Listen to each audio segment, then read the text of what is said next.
চারদিকে এখন বলৎকার বেড়ে যাওয়ার কারণ কি জানেন?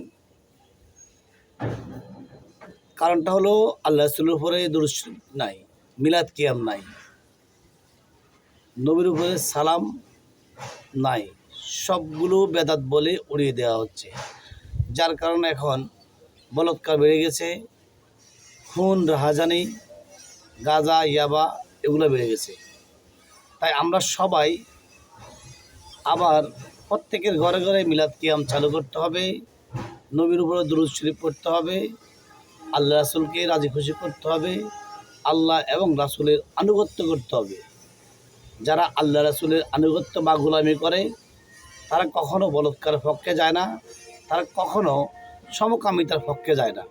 তারা সবসময় দিনদার ফরজগার মুত্তাকিন ইহদিনাস সিরাতাল মুস্তাকিমের পথে ধাবিত থাকে।